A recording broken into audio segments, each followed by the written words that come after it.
We're back with Tess Cacciatore. We're so honored because it's all about women's empowerment, big movement in the world right now. You're an author, award-winning producer, a founder of GWEN, which is Global Women's Empowerment Network.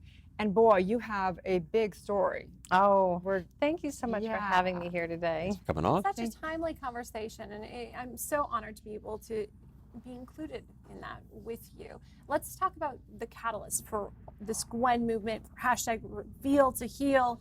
Where did this begin for you? Okay, that's a big loaded question, but I do want to say right off the bat that GWEN does work with the men because we have to do it together. We have to be inclusive. Absolutely. We have to work together to empower one another to reveal our stories.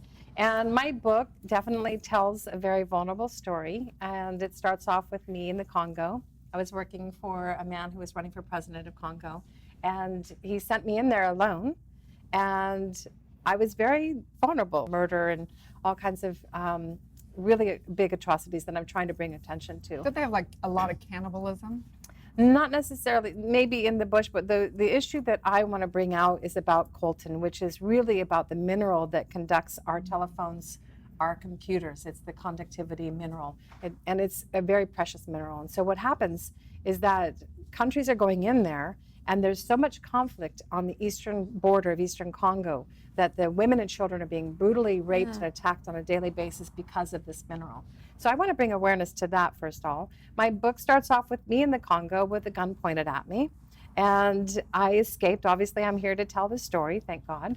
But it's a very vulnerable place to be able to come and reveal our stories. So we started this movement called hashtag Reveal to Heal, because I think it's really important for us to really get into what brought us to the present moment, where we have come from and where we want to go. And to be able to reveal and heal gives us the opportunity to have conversations like this. Right? But you came back and you dealt with almost poverty, right? And that's what kind of, you realized that there was something going on that needed to happen around empowerment of women. Yeah, right? I think it's like the reflection of what you live, you begin to manifest in a way.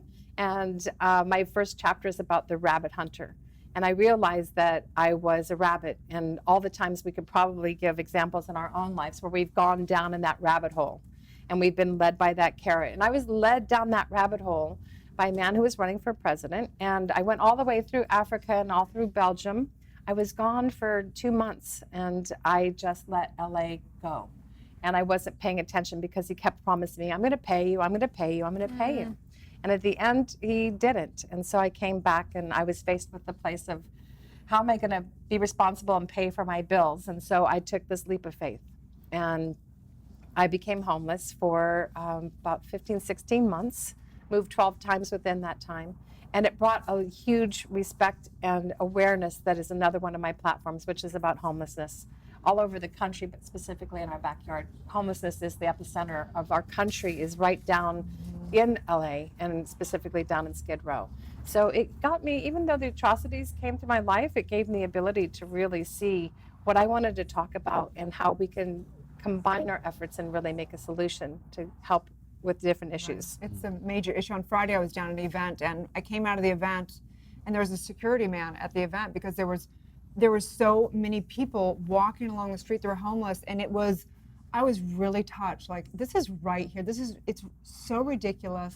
It's hard to even just really enjoy ourselves just at a lunch here, knowing that there's so many people in need. So what can we do? How does your organization help us come together?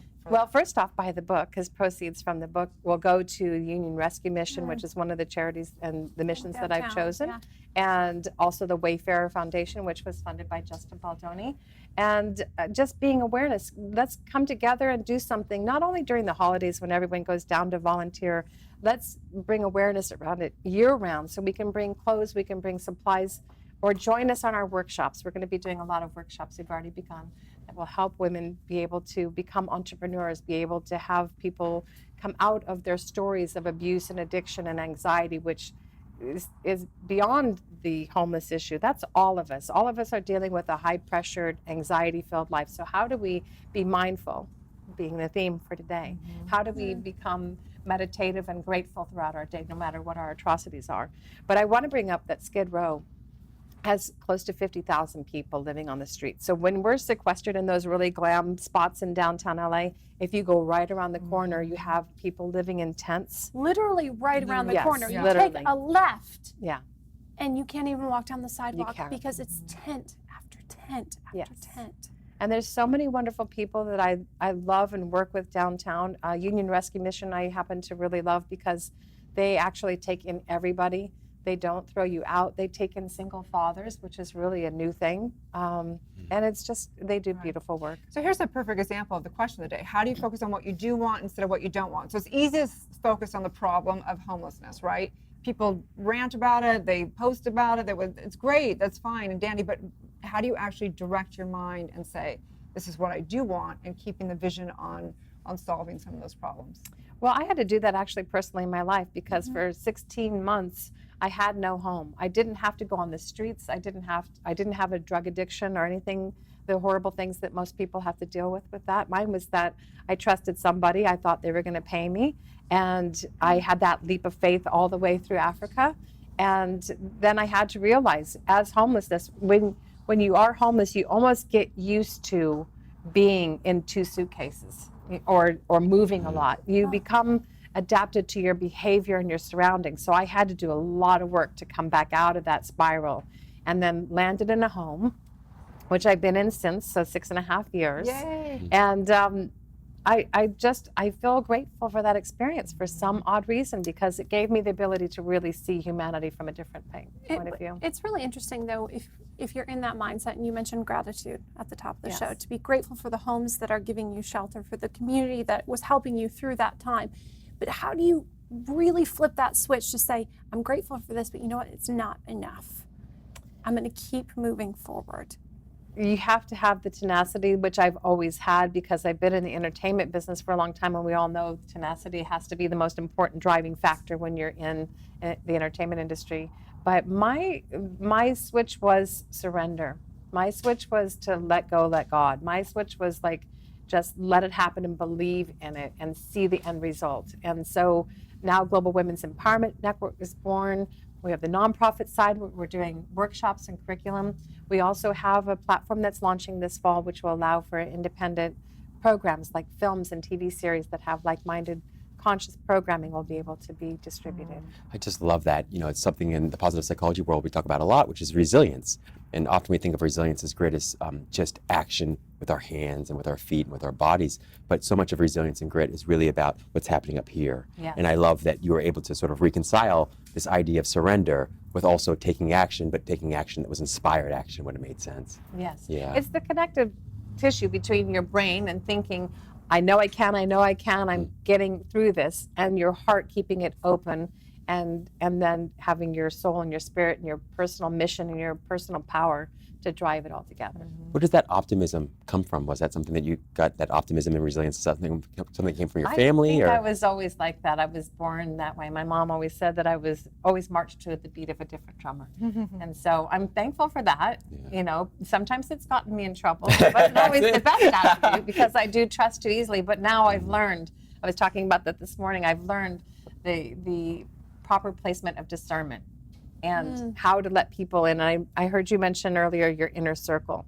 Really, how do we get to that, the place of the people that we trust and love, that have our backs, that we can really be able to breathe and exhale. That's hard to do though, as a person whose act of love is service, right? When you want to help so many Yes. people and just give and give of yourself. But you have to have some certain boundaries with that though. Boundaries was something I had to learn, and that's what's mentioned in the book. You know, it's my personal journey, of course, and it's a crazy fun journey. I talk about being in New York in the 80s and all kinds of fun things and the travels I've been through. But I think in the book there's practical steps that each one of us relate to. I began getting emails and phone calls and posts on social media from people from age 20 up to 82. Because I thought the book was originally for millennial young women. Like, don't do what I did. You know, just follow your purpose and passion. And the first people that read it were actually beautiful 60-something men in Iowa, where I came from when I was doing my book launch. And they said, it relates to me. And the 82-year-old woman, it relates to me. The 79-year-old man, it relates to me. it's been across the board just so pleasantly surprising. I think the story relates to everybody, right? Because the themes are just universal. I mean, if you're human, you have a heartbeat. There's something in that story that's just going to touch you and move you, I think. Yes. Yeah. Thank you for sharing Well, that. thank you. Appreciate it. So excited to get involved with your movement. Yes, And please. Where can people find you? So all over social media is Tess Cacciatore. We have globalwomen'sempowermentnetwork.org, which is our site. And we'll be announcing a new site which has our platform of programming and films. And then, of course, if you want to, you can go on Amazon and buy the book. Love And it it. became a bestseller. I'm so excited. Congratulations. Congratulations. In the faith and spirituality Oh, category, love it. which fits really good with where I feel. Well, thank you for having the courage to lead this next generation of women to be vulnerable and share your story. And the It's a lot. courage is about telling the story and how we can really work together to reveal where we've come from so that we can all heal as a society. Oh, love Yeah. that. Hashtag reveal to heal. Right. Hashtag reveal to Stay heal. tuned, you guys. We'll be right back.